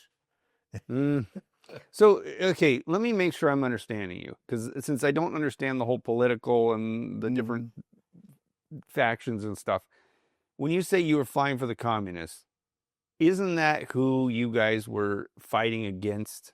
That's right. But they won. They won. Prince and so Panya, of Prince course, Panya was given two C-46s by to who? continue resupply. And they were old Air America C-46s that Air America had given to Panya. And the Russians were there too. They had a turboprop illusion there. And they were doing the same thing. The only thing was... and they were resupplying what? Explain to me everything. Resupplying the communist troops. Okay. So the fighting is still going on in a way. No, it's over. No, it's over. But they're just keeping the peace essentially. Yep. This is after the. Sorry to try to oversimplify this, but no, they were still having issues with the Hmong people. Oh, okay. Which were escaping from Laos, and many of them are over here in Sheboygan, Wisconsin. They're good friends, and their memorial there, they put all the guys that died in Laos Laos on their memorial. They even have my name on it. Really? With a special guerrilla unit. Oh, that's cool. And the National Hmong Festival was held in Oshkosh. They had me with all the special guerrilla unit soldiers and gave me a medal. Well, so for that time, how long were you there flying for the communists? Was there back in Vientiane 5-6 months. Okay. Before the communists got serious, and it looked like I was not going to go home. I'm going to have to stay. What does that mean? In other words, I'd be... so they are like kind of when they're done with you, they just take care of you type of a situation. Right. And then did you have to escape? Yeah, I escaped across the Mekong by bribing a border guard. Got it. Before that, Prince Panya had offices in the old operations building that the communists had taken over. But during lunchtime, I went over there and purloined some of the stationery and typed up a letter looking for discount trips back to America. And got that typed up, forged Panya's signature on it. Did you know his signature well? I had copies of it, yeah. Got it. It's amazing. When I escaped, the next day, Panya escaped by swimming across the Mekong with $50 in his shorts. Wow. Yeah. And right across him back here in the States, he had a villa down or a apartment building he owned down in Vero Beach. Really? Yeah. So he came here. Oh, yeah. Well, they had money. Oh, they yeah. had oodles of money. Wow. Crazy. Oh, yeah. Okay. So I guess this brings us to sort of the other phase of life for you, because obviously you just like going and getting into situations where there's risk. Well, that didn't happen until I went back down to Florida after Alaska and got a job with T&B Construction. They were building I-75, and I began flying for them. And you were doing what? What kind of flying was that? Flying parts and stuff like that in. There are people around. And what was the airplane? I had a Twin Beach. Okay. And a Cessna 182. Okay. Which was a good two birds there. Yeah. But then the road construction thing has got nefarious things going on with it. Like what? Well, the road lettings, where they do that in Tallahassee for the road segments that they want built. Well, everybody gets together in the middle of the night, and I'll take this section of 4 miles of I-75 because I got my equipment in this area. Why don't you take this one because it's closer to your headquarters? Okay. And divvy it up. And the road bids are only open during the next day. Well, we all go home before that because we know who's going to get it. Yeah. And the structure of the bid is you put most of your money in the clearing and grubbing. And then when you run out of that money, you can ask for an overrun, which you get. Of course. And it goes on. Dude, yeah, I don't understand how you could be honest and do government contracts because of that. You can't really. Yeah. And then we take the money and fly it down to the Cayman Islands because it's a Swiss bank type thing. Mm-hmm. Overfly Cuba on the way down. You can file a flight plan and go right across it. Take a look at the Bay of Pigs and all the rest of that. So why are you taking the money down there? Because To hide it. To hide it. Yes. It's like a Swiss bank, Cayman Islands. Okay. Yeah. You got the banks are like that kitchen table in there. A guy's got a place and put the money there, and it disappears. Yeah, got it. Mm-hmm. So you get this sort of like, I guess, legitimate construction job. Yeah. And then pilot for a construction But then company. things were going to go south, and I'm going to be out of work. Yeah. And I got a call from a fellow I knew in Laos. He asked me, how would you like to go south? And that was kind of a code name for going down to Colombia and bringing back marijuana. Mm. And I said, sure. Is this something you knew about at the time? Like, oh, yeah. You were like, you knew guys that did it and stuff, or you just, okay. Yeah, Florida was rife with that back in those days. And what year was that? That was 78, 79. Okay. Yeah, there's a lot of this going on, and kind of in the type of pilots you hang out with. That's right. But actually, back then, I'd always thought with a number of airplanes that people who were unqualified in crashing into the Caribbean, you'd eventually be able to build a road over the wreckage and drug it down. Which, there again, the guys that are smuggling this stuff, they're going to buy airplanes, much like Cambodia, that are junk. Right.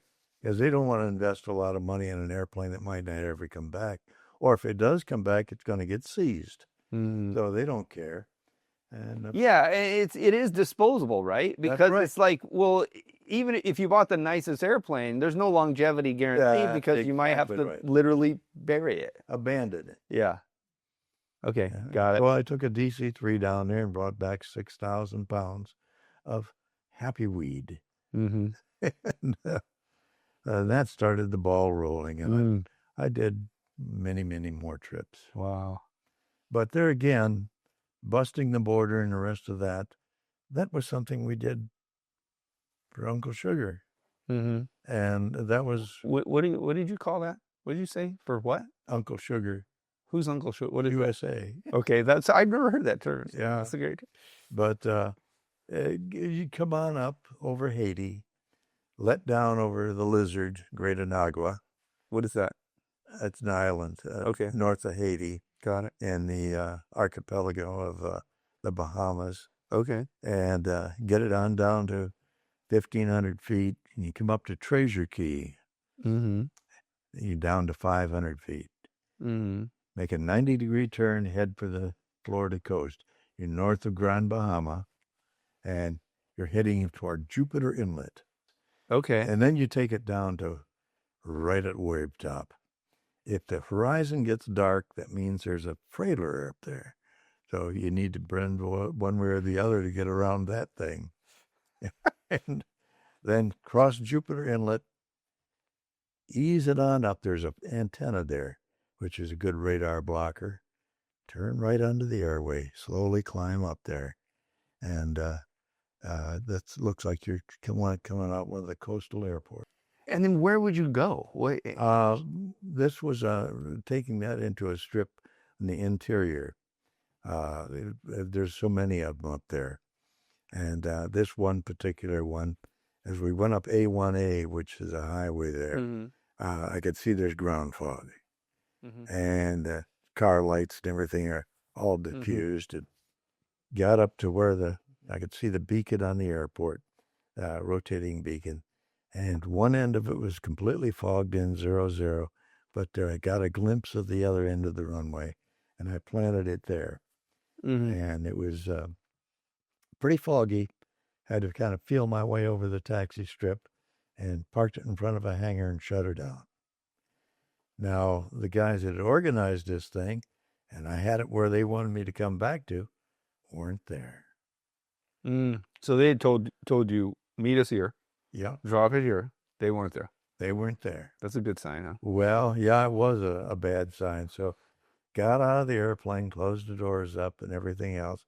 Got 6,000 pounds of stuff on there and walked over to the line shack.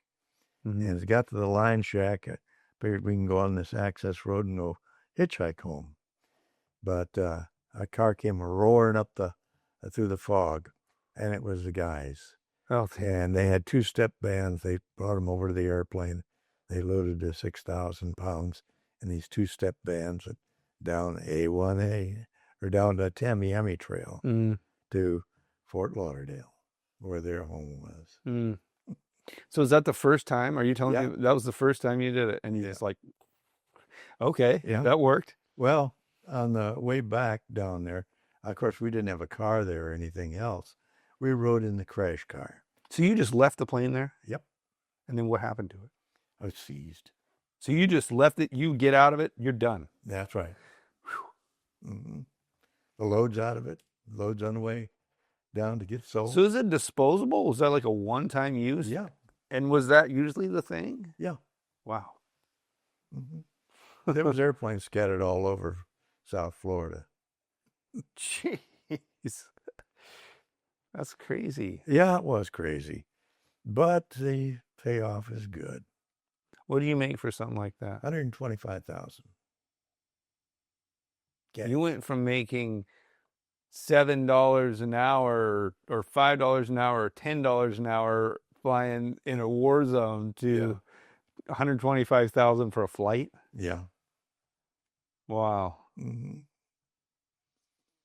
Yeah, it was good money. And so you did that. And you got it in cash money. And you had to $20 take it bills. to, what is the island in the Cayman Islands? You take it down there and put it on that table? No, I didn't take it down to Caymans. What did you do with it? Buy a new car. Yeah. Get a new house. So you had all the, can you talk to me about this time in your life and tell me some stories maybe? Is there anything that's not in the book that's... It was a good trip, that one. The co-pilot I had worked as a truck driver for the construction company. And was he a pilot? yes, he was. Okay. And I gave him $35,000. Did you have to recruit him? Yes, he had been an Ohio policeman. What? Yeah, it's crazy. But I found out later with other trips and the rest of that, particularly up into Georgia, they had people with law enforcement that were on board for that. And overall, there was 25 Southern sheriffs in federal prison for doing something like that. So who was like, and were you dealing with the same person every time that would hire you and pay you? No. Different person. Yeah. So you would just kind of wait around. First few was one group of drag strip. They had drag cars, and that's what they were involved with, to fuel their coffers, to have expensive cars and engines and the rest of that sort of thing. And so they would get your number and call you, or was it sort of someone above them that knew who you were and sort of giving someone I'm a number? sure there was somebody further up the food chain. Yeah. It's a convoluted thing. Sorry, I'll come right out and say it. Wasn't it the Clintons? Sorry. No. I've heard this thing where it's like the Clintons were, you know what I mean? Yeah. Is that no, there were political implications on some of this, but exactly who, I don't know. And I'm sure that they made contributions to political campaigns that kept them free, particularly the organization in in South Carolina that I Mm. was involved with. We did a lot of trips there, Mm. and there was cooperation. This was actually guys that had been in the moonshine business. Mm. So this was kind of right there, It's Bill. sort of their. Yeah. This is just a step up the ladder for them. That's crazy. So how many flights did you do in that? 30. 30. Did you get 125,000 30 times? No, I got a lot more than that sometimes. Wow. hmm But that money fueled an obligation that I felt bad about. It was the fall of Vietnam and the refugees that came out to Pulau Bedong. I went out to Malaysia and out to the island and sponsored a bunch of people to come from Pulau Bedong into the United States. So you used millions of dollars that you made to bring people into the United States that you wanted to help. That's right. You're a real jerk, aren't you? One was the chief of police from Da Nang. Really? Yeah. Wow. That's crazy. Yeah. And so when you got busted, I mean, did you have any money left, or were you like, what was the situation? Money left. But Did they take a lot of it? They see no, stuff? they went with the wife I had at that time. Okay. When I got busted, I told her, you better go get a divorce. Let's take him off your trail. And she did. And you haven't talked to her since? Or you have? I have, but there's some pretty bad blood there. Okay. Yeah, I'm just curious. Like, to me, it seems like it's hard for me to grasp. Because if you're saying you did 30 flights and it was more, I mean, do you know how much your overall earnings were as a... About 1.9. 1.9. Okay. Okay. Cash money. Yeah. And all in $20 bills or less. And this was in the 80s. 70s. In the 70s. So that would be like $10 million today or something. Yeah, it'd be. Yeah. I mean, it's hard to imagine someone didn't have like a hole dug somewhere with a bunch of money in it. That did happen, yeah. Some people did bury money, and they come back. Particularly there was one in Fort Lauderdale, and supposedly he buried money there, and nobody's ever found it. He didn't go get it when he got out of prison or what? No, I got killed. Oh, jeez. Yeah, it's a pretty wild world, and yeah. But it was the kind of world that I was used to from all the years overseas. I won't say we did the same thing, but we did in a way, munitions into a neutral country, things like that. Yeah. Yeah, that would get you killed. Yeah. Yeah, what's the difference in being chased around by cops or, federals in the United States, or being shot at with a... Yeah, I mean... One is going to be more quick and gruesome, maybe. Do you have any other stories from that era, that time, doing the drug flights that you would be cool to share?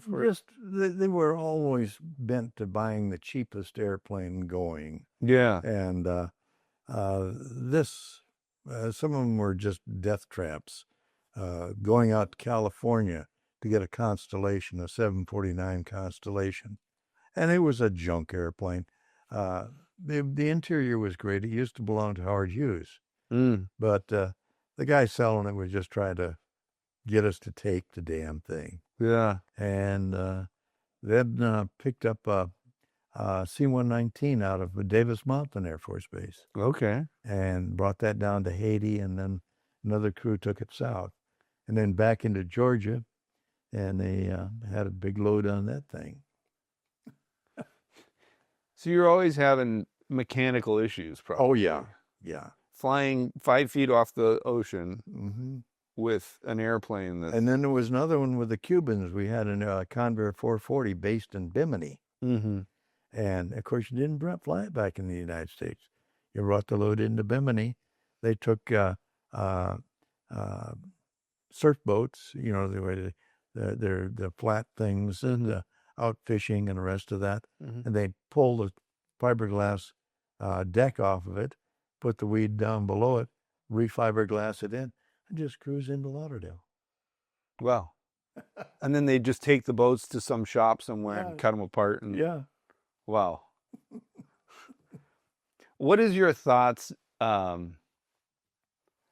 looking at all the weed shops and stuff? We were talking about weed shops. I know. Isn't it crazy that you got in trouble for doing that and now it's just totally legal and like, oh, by the way, everyone's like, hey, is it not really in Alaska? Yeah. Oh, really? I mean, I was just in New Mexico too, and there was just like everywhere you go. Like I said, you look, I know. Is that a coffee shop? I need some coffee. Where's my coffee? There's just all weed shops. And the price. And I'm on an FAA drug program, so I have to be clean. You know. Yeah. And the price is a lot higher too. Is it? I don't know what the price is. Well, back then, it was $125 for half pound. Mm-hmm. Well, you know, but it wasn't as potent as right. Yeah, the stuff now I hear is, but that also makes you think like how much government, you know, how much corruption is there in the government where like, a lot back then to keep it illegal, so that there's this, you know, a chance to make money doing this. Yeah. Back then, cocaine was still in the mix, but that cost $20,000 down in Colombia. What? For a kilo of cocaine. Okay. Now I guess it's a lot more. Yeah. But they got new stuff too. I don't know. Oh yeah, all this new what stuff. this meth is and the rest of that. And that sounds evil. Did you ever haul anything other than marijuana? Yes, Quaaludes back then. Quaaludes? Mm-hmm. Just like pills? Yeah, and I don't think they're even around anymore. Okay. That was like a hippie deal, right? Yeah, hippie deal. I don't know what they did. I'm very ignorant on that stuff. Yeah, I don't know what the hell those things. Did you ever, were you ever into drugs? No. No. You had the other drug. The alcohol. And the adrenaline. Yeah, the adrenaline. Yeah. That is a very, very addictive drug. And you can get hooked on that. Boxers get hooked on it. Race car drivers get hooked on it. And this type of flying and aerobatic flying too. Can you talk a little bit about that? Because I know you had some sort of realization at some point, right? That this is. Did you know that that you were addicted to that when? Oh yeah. When did you become aware that you were addicted to that? From day one. You knew. Yeah, when I first started flying. Really. Mm-hmm. And it just take it to the limit and beyond.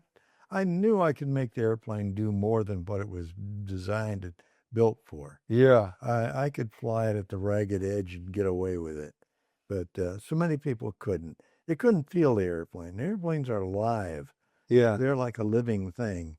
And you can tell when you're taking it to the limits and how it's trembling and feeling. Of course, the modern airplane with computer-generated control systems and all the rest of that, you don't know. You can't feel the damn thing. Because you can make an airplane go a lot further than what the manufacturer claims it'll do. Like we did in Vietnam. We took them way beyond what they're supposed to do. And it's just a thrill to do that. Yeah. And feel the thing living in your hands. We didn't have autopilots or anything else. We flew the damn things. Yeah. Which is great. And so that was a adrenaline rush for you. It's pushing those before that. That's right. Making the airplane do what it will actually capable of doing beyond the envelope. Okay. This is the question that I usually ask toward the end of the podcast. Mm-hmm. Well, I got a couple questions leading up to this, though. Okay. Have you had accidents that were not related to someone shooting at you or mechanical failures? You never had a pilot-induced incident? Okay. Never? No. Okay. No, never wrecked one. Okay. I was actually early going to ask you what happened to the plane that you bailed out of. Oh, it hit the ground and blew up. It hit the ground. Yeah. I mean, obviously it's going to hit the ground at some point, but I was curious. It was a sad day. I had to see her die. Yeah. Was there any kind of like thoughts in your head about like where am I pointing this thing to keep from like not hurting someone with it, or did you We're not not over the jungle. So you were just, that was not an issue at all. It's not an issue at all. Okay, got it. If I would have known where the gun position was, they shot me down. You could point it down. Yeah. So the question is, if you were to give someone advice that's getting into flying, and maybe they're kind of like you, they like adrenaline and stuff, what advice would you? Get into crop dusting? Yeah. But as far as, okay, I'm getting into crop dusting, but can you give me any advice on how to not die? Think. Yeah. Think. And keep thinking. Don't let adrenaline blind you. Adrenaline's a great tool, but if it tends to stop you from thinking and paralyzes you, you're in the wrong business. That's the biggest thing about that. To me, I love it because just time stops. It's your own time machine. Your brain can do 1,000 things, but if you can't think, you're frozen. You're done. That's the end of you. Yeah. Yeah. That's great advice. So like if you're in a situation, you get yourself in a situation and you're not able to react and process, and if it doesn't slow down, if it speeds up, then you're you're in the wrong business, probably. That's right. Yeah. Yeah, if it paralyzes you, and some people it does. Fright takes over and paralyzes them. And they can't think their way out. And that's the advantage to adrenaline. It gives you brain power, is what it does. Gives you some people. I know some people it doesn't, and they die. They absolutely die. So when you're in those situations, you see clearer, respond cleaner. Your body doesn't work any faster, but your brain does. Really, that's the good part. See, I think that's really telling because I did not know that, and I think that probably means I'm not one of the guys that. Well, yeah, and if you know that, use that limitation so you don't kill yourself. Yeah, and that's a big thing. And that's guys, if they reacted that way, they went home. And I hope they stayed out of aviation. Yeah, get an airline. But some of them didn't get an airline job. Yeah, or something. And some of those are just so infinitely boring.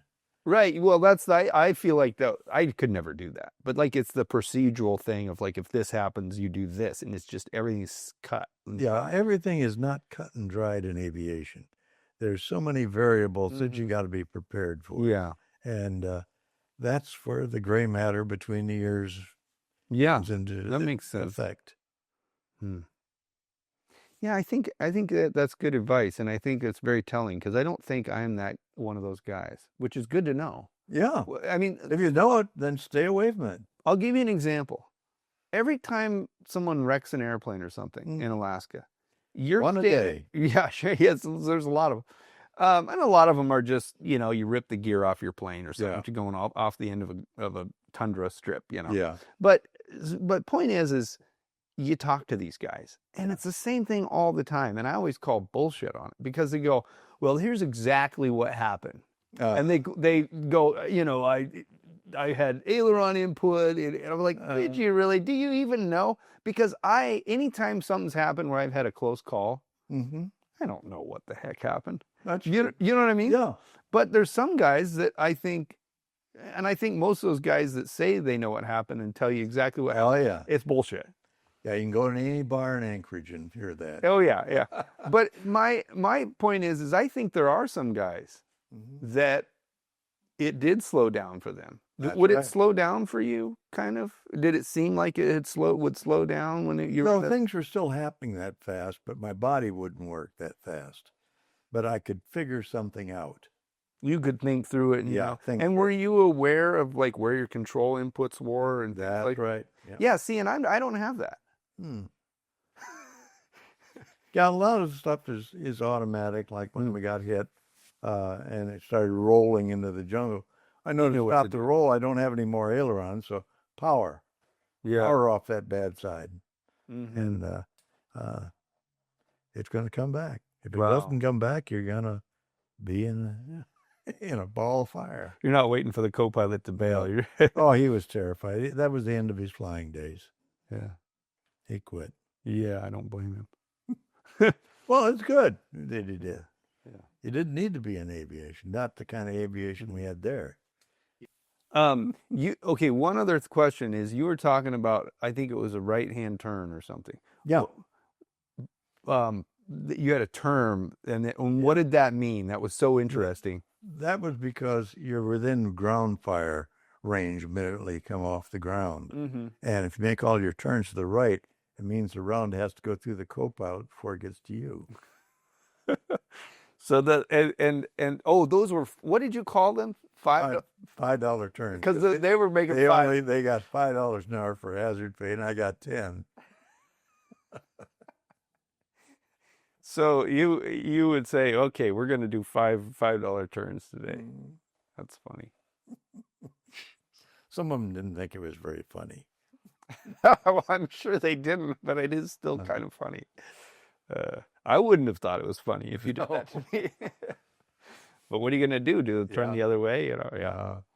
Yeah. You got to scare the new guys just to see how they react. Mm-hmm. And that was very, very important. Not only for your sake, but for their sake too. Yeah. To see if they freeze up. If they're going to freeze up, hey, get the hell out of here. Yeah. That's not my kind of guy. Mm-hmm. Yeah. Yeah. That's crazy. What a crazy life, man. I just really appreciate you taking the time to talk to me. No problem. Yeah. I'm glad we made this. This is very incredible that we made this work, actually. Okay. That I was here at the time, and then I met you in Oshkosh and everything. Yeah. All right. You obviously enjoyed this content. I appreciate you making it to the end of the video. Please subscribe to our channel. Please like this video and let us know what you think. Comment below. Do you like the Southeast Asia, Vietnam era stories, and are you interested in hearing more of those? Follow along. We'll have more coming soon. Thank you.